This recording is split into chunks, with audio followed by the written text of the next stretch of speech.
Max never thought of himself as the type of dog who would get along with kids. However, all of that changed when his owner Katie met up with a man named Chuck and experienced a whirlwind courtship that soon resulted in the arrival of baby Liam.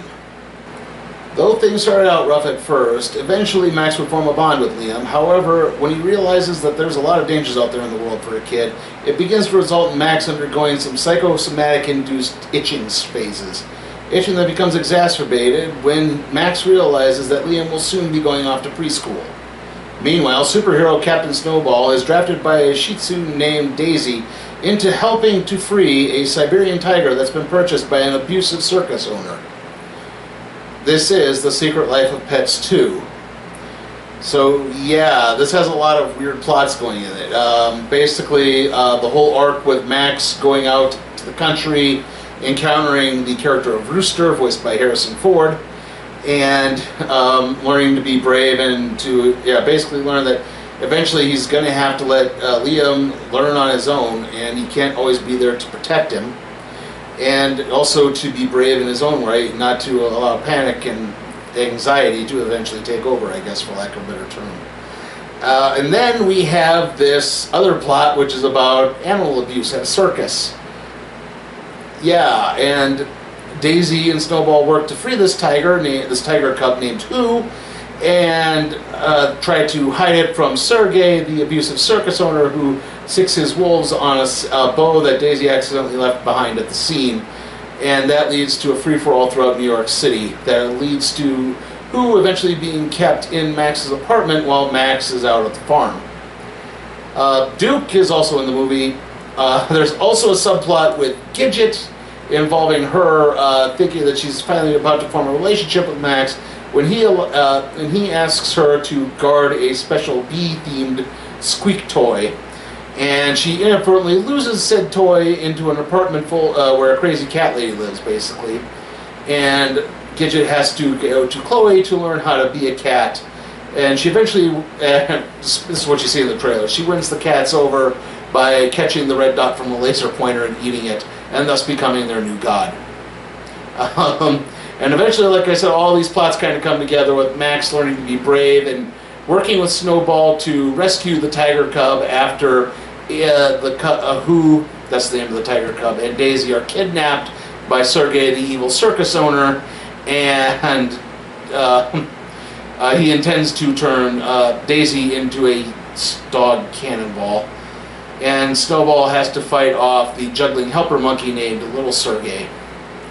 So yeah, there are parts of this movie that I think are really good. I think the performances, for the most part, are really great. Obviously, Kevin Hart is the real scene. Kevin Hart and Tiffany Haddish are really the scene stealers in all of this, as Snowball and Daisy. Much like how Kevin Hart was kind of the scene stealer in the first one.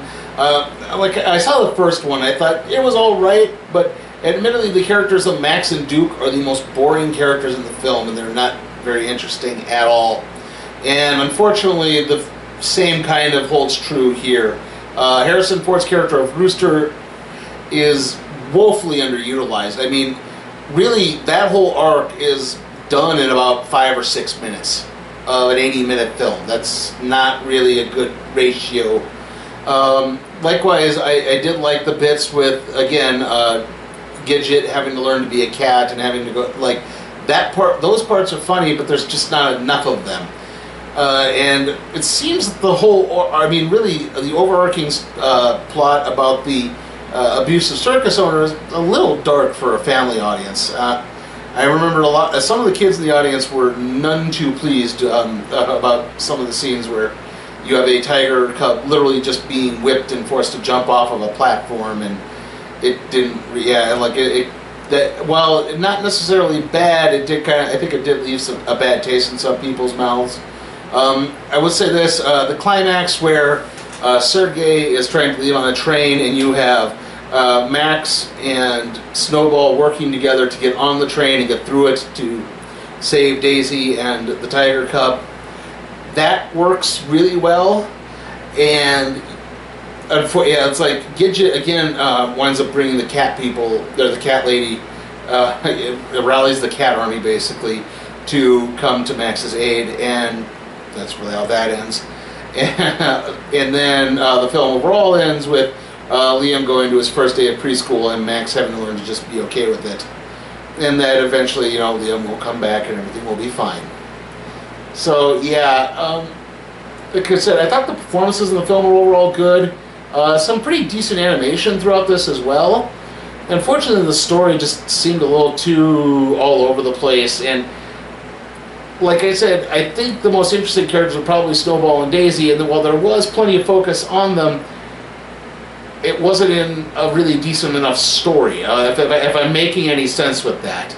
I found it to be a little bit lacking. I thought this really could have been a much better film. I don't even know if this was necessarily better as the first Secret Life of Pets. I think maybe this would be the second. Maybe I put a little bit behind it, but not that much.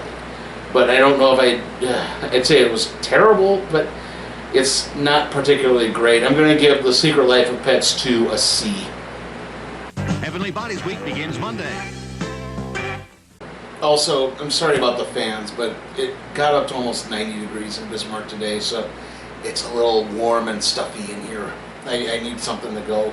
I need something going to kind of keep cool. Anyway, trailer time here. Let's get to work on that. Nothing really new here, unfortunately. We had Addams Family again, Art of Racing in the Rain again, Angry Birds 2 again, Dora and the Lost City of Gold again. Our one new trailer was yesterday. That is the movie about the guy who gets into basically a bicycling accident. He gets struck by a car. And he wakes up in a world where no one ever knew of the Beatles, where the Beatles never existed. And he winds up basically re-recording all the Beatles songs and becoming a huge success as a recording artist. Oh, except then, I guess I haven't seen the full trailer before, because there's one point in the trailer where he's on James Corden, and he says, "Oh, we found these two guys from Liverpool who say they actually wrote all these songs." Okay. They have no idea what to make of that film. And rounding things off, we have Abominable again. That's the movie about the girl who finds a Yeti living on her rooftop. Anyway, next video is going to be Men in Black International trailer. I know about Super Showdown, but I'm not watching that this year. I learned my lesson for last year. No more Saudi shows for WWE. So yeah, I'm not doing that. And the next video, a movie review, is going to be Men in Black International, and then after that's going to be the random trade review on Nightwing and Huntress. And then the next movie after that will be Toy Story 4. See you all next time.